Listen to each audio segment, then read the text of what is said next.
Hello, my friends, and I hope you're having a fantastic day. So the good news on my end is my dog finally had her puppies. The good news on your end is I'm going to share those pictures. So if you don't want to see the pictures, feel free to skip ahead to where we talk about today's topic. But, everybody's been so nice and everything that I felt it very important to share my little girls, because she had 4 girls, believe it or not. That is a pretty rare thing to actually have happen, is a full litter of nothing but girls. They are beaver terriers, for those who do not know, and here is a picture of all 4 of them after she's had them cleaned up. Here they are feeding with their mama. She is so exhausted, obviously, after giving birth to 4 puppies. You would be, but she is such a great mother. She does an amazing job taking care of them. And here is the first little puppy. You can see its cute little back. Here's number 2. She's very interesting. She has absolutely no spots on her back. That is really strange. You can't quite see it in this picture, but there is a little black spot on her tail. But other than that, she's just got a black head and she's totally white down her back. This one's also really interesting. She's just got a couple little black spots on her back, and she has an all white tail with the black head. She's just adorable. And this is the last one, the tiniest one. She was only 4 ounces. All the other ones were 6 or just a little over 6. And she's just a little cutie. Looks like a little cow dog. But yes, thank you again, everybody, for your patience with me over the course of this. And again, I apologize for not doing the stream last night. I am exhausted because I literally stayed up all night with this dog. 2 nights in a row, because goddamn, I love my dog and I just want to make sure I'm there if she needs me. On today's topic, I'm using one of the cute little avatars. That one looks so cozy. I can't wait to go pass out just like it appears to be. But IGN seems to be admitting an interesting fact. The blockbuster games bubble has burst. The AAA industry's survival may depend on smaller scale, creatively diverse games. What? You mean games should be creatively diverse and not just, skin diverse or sexually diverse? You actually need to put some creativity into this? Oh my God. Say it isn't so. Wow. I'm shocked or something. I've gotten away from just reading the full article, but there are a few pieces out of this that I definitely want to read to you guys. And the first few sentences are fantastic. It says the video game industry is currently in the thralls of a paradox. For players, it could be argued we're in one of the greatest times for gaming. There's incredible breadth of choice across consoles, handhelds, and PCs made ever more accessible through gaming subscription services like Xbox Game Pass and PlayStation Plus. Both are ripoffs, in my opinion. But yeah, you can go ahead and say that. It's kind of their job to try to shill for them anyway. More and more studios seem to be closing. Original IPs are being scrapped mid-development, and vast legions of game developers, programmers, artists, and animators have been cut loose. To put it simply, the AAA video game bubble has finally burst. I swear we've been, I don't know about we. Apologize for the we. This is my opinion. I won't put my opinion on you. I have been saying for a while now that the bubble's bursting. And the part of the reason the bubble's bursting is the fact is, doesn't matter how many different types of people you put in your games. If they're not fun, if they're not interesting, if they don't have some kind of good story, or at least make some type of attempt to be innovative, people don't want them right now. That is a major part of why the bubble has burst. Another part of why the bubble has burst is just because of the way they've been spending money. You would think that the game development industry is a government, the way they are just running through money. As the article says, just 5 years ago, AAA projects' average budget ranged from $50 to $150 million. Today, the minimum average is $200 million. Call of Duty's new benchmark is $300 million, with Activision admitting in the Competition and Market Authority's report on AAA development that it now takes the effort of 1.5 studios just to complete the annual Call of Duty title. And you have to wonder why. I admit I don't play Call of Duty, so I can't necessarily say if they've really done anything innovative in that game. Yet people buy it every year. It's kind of like the sports games. There are a certain set of people who will buy these games no matter what they are because they like them. Not my kind of games, so I can't necessarily understand that. But, if you like it, you like it, and I'm not going to get mad at you for buying it. But I am going to say how long before the amount of money they're spending on these games outpaces the people who actually buy them. because they seem to think their customers are just made out of money and are just going to continue to shell it out as much as they want you to. It's part of the problem that's going on right now is that they just don't understand that just because you make a product doesn't mean you are owed money. People have to want your product.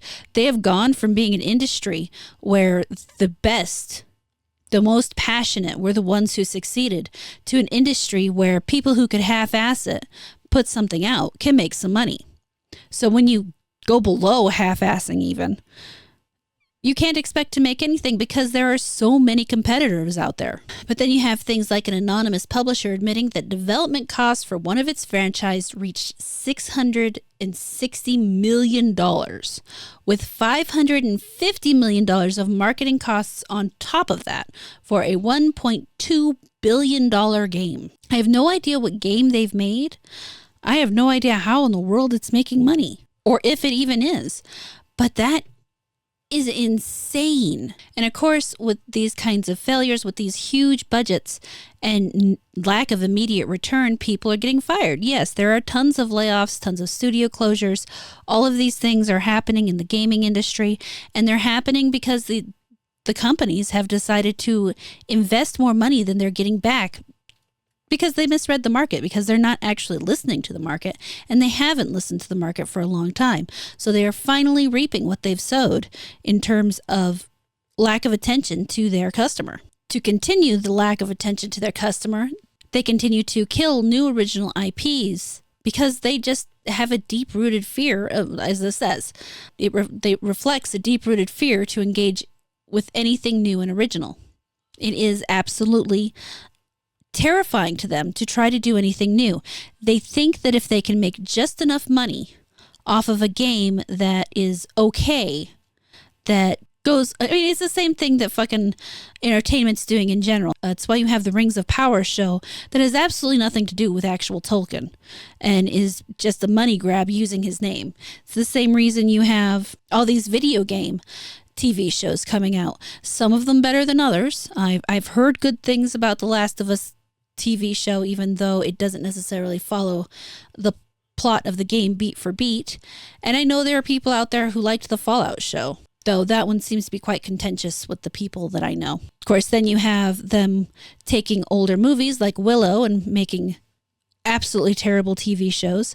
And it's just the exact same thing that they're doing in video games, taking, I don't know, Dragon Age and making an absolutely awful sequel that had nothing to do with the actual game and selling it because, hey, people recognize this name, and if we use this name, we can make the money. It is literally Invasion of the Body Snatchers out here, guys. They might look like what you loved, but they aren't on the inside, and you can tell really fast. They have no idea what these IPs were because they don't care about them. The people that they've brought in with this massive influx of money they saw, because let's face it, the last 20 years were actually people were actually doing pretty damn well and had a lot of extra money so they could drop it on video games, because we're also in a time in life where we have a whole lot of luxury time that didn't used to exist. So you have extra time, you have extra money, they have this product that you can buy, and people were buying it. And because people were used to just the best being able to get into the point where they were even making a game, people didn't stop and evaluate what they were buying because they assumed, oh, this actually got out to publishing, thus it must be good. People have learned that they were since wrong. Just because someone managed to publish something doesn't mean it's any good. And especially as publishing gets easier and AAA studios have a dual challenge. They have to not only compete against people who have smaller budgets, but also come up with something new because they're not afraid. They have nothing to lose. They just want to make something good. But they lack the same visibility that a AAA game might have. And at the same time, they just can't do anything good with what they do have, or they refuse to do what people would like them to do. I know so many people who would, in a happy heartbeat, buy Bloodborne for PC if they remastered it. They don't have to do anything else to it. They just have to bring it over to PC and make it pretty. And I know that would sell as long as they kept the bugs down. Someone we've talked about before, Hiroki Totoki, recently claimed that Sony lacks enough original IP to consolidate itself as a true gaming powerhouse, which I find hard to believe. However, what the author of this article believes they may mean is that Sony's older catalog of library IP does not fit the mold of what every publisher has been mindlessly chasing for the better of the decade, which is the next big live service money printer. And of course, we talked about that yesterday, the whole Fortnite, Concord, massive failure. Just don't be a live service game. And of course, these AAA studios are focused on the wrong thing. They focus on the fact that live service games can hit big and make lots of money. What they don't focus on is why those live service games hit so well, and that was creativity and being new, making something new. You can't just copy something beat for beat and expect something to hit. And then you have the obligatory part where they say that Concord wasn't given enough time to find its audience. It was never going to find its audience. Nobody wanted the game. It was so many horrible issues. And then they go on to talk about how Diablo 3 and fans worldwide decried the absolute failure to launch. Soon after, the game's real money auction house left players with a foul taste in their mouth, and Diablo 3's reputation was roasting in the fires. And then instead of, ditching it, Blizzard went ahead and just improved it. They fixed the error, they got rid of the auction house and fixed a whole bunch of other things. Now, I'm unsure about the classification of Diablo 3 as a live service game, so for one, I'm not sure that that's really a fair comparison, but they do go on to pick up with Cyberpunk 2077 that went on, improved itself, and won fans back with its gradual improvements. But that is absolutely not a live service game. So while Concord in many ways was not the same as other live service games in that you made the initial $40 purchase and then they were going to do seasons and stuff through that with optional purchases as opposed to the way most live service games run it, which is where the game is free and then you spend a lot of money buying skins and other things in the game or season passes. It is still not an equal comparison because then you have a game like Helldivers 2, which was also a $40 upfront purchase, and there are still seasons that you can purchase afterwards. However, they also have alternative ways to get the same items from the shop within the game. You don't have to spend your money. Meanwhile, Cyberpunk 2077 is just straight up an RPG, single player experience. You don't have to spend any money on anything else. And so it's not an equal comparison in any way. A more equal comparison would be the fact that Helldivers tried to screw themselves over with the PSN requirement. A bunch of people left. They gave up on it. People came back. There are still a bunch of people that can't play the game, and they're still using the PSN requirement on a whole bunch of other things, or trying to anyway. That does not appear to be going well for them, however. And the other thing that they're neglecting is the fact that Diablo 3 did not in any way possible have the same development costs that Concord had. Diablo 3 came out in 2012. Diablo probably cost in the range of $80 to $150 million versus Concord's $400 million or close to $400 million in development, and did not even come close to even begin starting to pay that down with the way it was going. It is just not an equal comparison to make in so many different ways. Because the games just aren't the same, don't cost the same amount, and there's a reason Sony shut it down. It's because they knew it wasn't going to pay for itself eventually, and it was just going to cost them more money. And at this point in time, there are no studios that can afford to just bleed money, even though they all appear to be trying to. Then they go on to complain about how games are getting longer, but shorter games are also appearing partly because people don't have enough time for it. I had someone get mad at me because I said there's room for everybody in gaming. And when I say that, I don't mean that you have to be nice to everybody who shows up to be gamers or that you have to buy every game or anything like that. What I mean is that anybody can develop any game and they can try to find their audience. And there is going to be some form of an audience for that. Now, whether the audience is big enough to actually sustain the development costs of the game is an entirely different story. You can develop a game for an extremely niche audience and spend too much developing that game, Concord, but there will still be people who will play it. There's still going to be, 200-300 people who are going to be willing to play it. But if you spend $400 million on a game that only 200 or 300 people are going to play, you're not going to make your money back. That's where decision making comes in. I firmly believe anybody is allowed to develop any kind of game, and anybody is allowed to like any kind of game, but that doesn't mean the two are going to coexist equally. But there is a place for games that take thousands of hours to complete, and there's a place for games that take 5 hours to complete. People can play both kinds. I mean, I play Baldur's Gate, Nightingale, whatever phone game I have going on currently, and I do it because I like gaming. And while I may not have the same amount of time for gaming, I still want to play big, long, epic games. I still want to play games that take me hours and hours and hours to just do nothing in because I just enjoy being in the game world. And then I like games where I can pick it up for 5 minutes, play something, and then put it down and move on. There is room for all of those games. Game developers are smart to make sure they diversify the types of games they're making. Not necessarily, diversity is an important thing, but not the type of diversity they keep trying to beat into us. As a matter of fact, they have taken what is generally a good word and actually important in many ways and poisoned it. They have made the word sound dirty and made people think it's wrong because they want to use it in an evil way. But diversity is in fact important. It's not necessarily a strength, but it is important.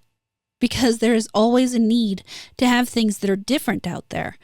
Diversity of thought is the best type of diversity. But the author of this article goes through this entire thing just to say what gamers have been saying for years now. Maybe studios can remember that we used to play video games because they were fun, not because of their bigger than last year maps carpeted by denser, higher resolution grass that you walk across to finish another piece of side content that pushes you one digit closer to 100% completion.